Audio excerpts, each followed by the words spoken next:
All right, the final group of questions has to do with about kind of our facilities that we have. So the first one, which seems this comes up several times a year, says the Knoxville yard needs to be improved. Yeah, that's ongoing. I'm not sure where all the rock in the yard goes. It may be coming out in China somewhere, but it's an ongoing battle. We're trying to make some things to improve it to where we don't have to do it as often. And I think it's getting a little bit better, but we did realize that from the time this suggestion came in. Since then, we have actually had the contractors out to smooth it out, fill in the holes, and hopefully and to continue to try to improve that. So that has been done. But yeah, I appreciate you pointing that out. Someone else asked if there's a way to get a porta-john for the Lebanon drop yard. Evidently, there's some times of the day when you may not have access to facilities there. That was news to me, so what I'll do, I'll put on my list to try to get in contact with the landlord over there and either find out, hey, is there a way that we can have access to restrooms at their facilities? And if not, then hey, is there somewhere where we could put one in? That should be a pretty minor expense that shouldn't be too big of an issue, and I had no idea about that, and I appreciate you pointing it out. So I'll see what I can find out there. The other suggestion here says the truck lot needs to be restriped and numbered, and I believe that's talking about the lower lot down across the street. Yeah, we'll take a look and see if we can't get that restriped and updated. It's hard enough to navigate around down there and know where you're supposed to have your car and your truck, so that would be helpful. And one question says, can we have fuel available at the yard again? So yeah, we do have the big bulk tank in the back.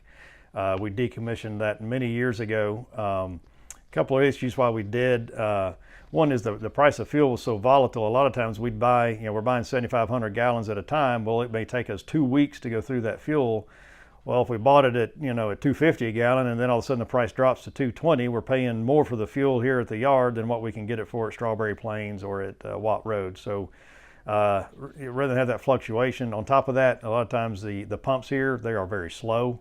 It takes you quite a while to get to fuel versus when you're at the truck stop. So we kind of thought, hey, it's really more efficient just to be able to stop while you're on the road to be able to fuel, and the price volatility as well. So we just we'll probably leave that closed for now. We may down the road attempt to reopen it, but for the time until we can get some high-speed pumps and make it a better experience, we'll probably just leave that shuttered for now. And final, this is the last question.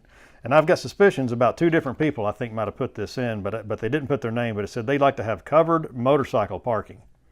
I got to think about who that might have been. Could have even been Rocky for that matter. I don't know. So first time I've ever had that brought up, but we'll try to consider it. We're trying to do, we may be doing some different things with some of our parking arrangements anyway. So we'll look and see if there's a place for that, and it could be done without a lot of cost. I don't know how many motorcycles there would be. If it's just 1 or 2, it's not that bad, but I don't know. Would we have 20? So we'll try to factor that in whenever we make some changes on parking, but it'd probably be a little bit down the road, but we'll certainly have that on our checklist that, hey, let's address that if there's a way to do that without a whole lot of cost, but some sort of awning. So we'll see what we can do on that, but no promises. I'm sorry. So anyway, that's about it. I appreciate the time, and I look forward to keep the suggestions coming in. I look forward to doing this again. Thanks.